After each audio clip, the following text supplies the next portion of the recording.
মুড়ি খেয়ে চলে এলাম শাক তুলতে।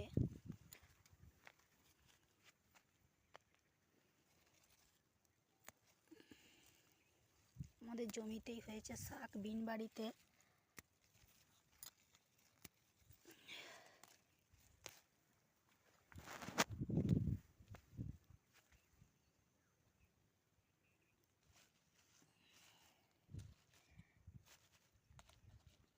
বেগুনি করে ডালটা বসিয়ে দিয়েছিলাম, ডালটা হয়ে গেছে সেদ্ধ।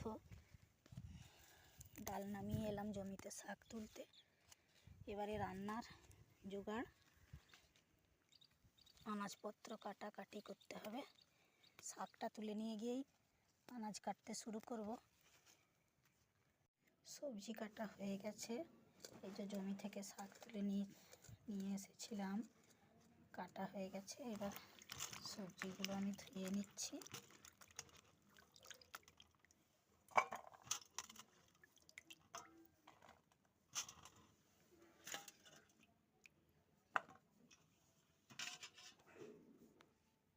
শাকটা আমি সেদ্ধ করে নিয়েছি। শাকটা জল ঝরুক, ততক্ষণে আমি সবজিগুলো কষে সেদ্ধ করে নেব। আগে বেগুনটা একটু ভেজে নেব। বেগুনটা ভাজা ভাজা হলে সমস্ত সিম দিয়ে দেবো। দিয়ে সবজিটা একটু সেদ্ধ করে নিয়ে লাস্টে পেঁয়াজ আর মাছ দিয়ে তরকারিটা করে নেব। সবজিটা আমার কষা হয়ে গেছে। ভেজে নেওয়া বেগুনগুলো এতে দিয়ে দেবো।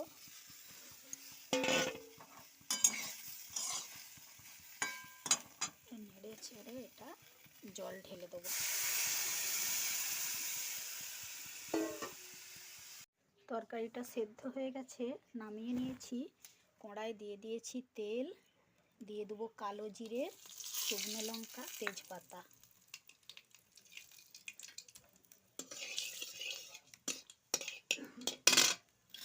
এবারে আমি দিয়ে দেবো টমেটো,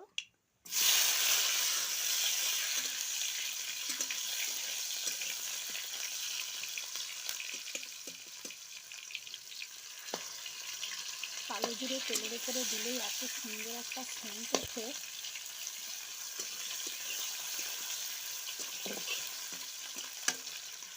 এবারে দিয়ে দেবো পেঁয়াজ।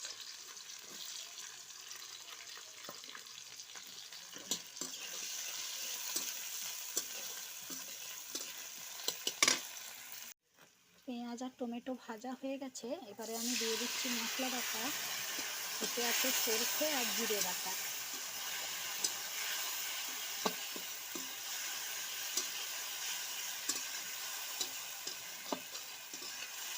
এবার সেদ্ধ হয়ে যাওয়া তরকারিটা এতে ঢেলে দেবো।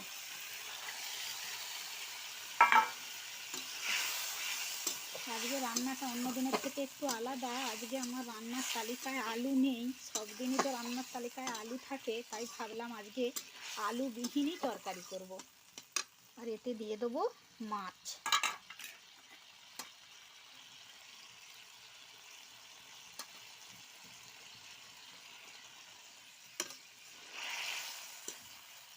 একটু ফুটে গেলেই নামিয়ে নেব।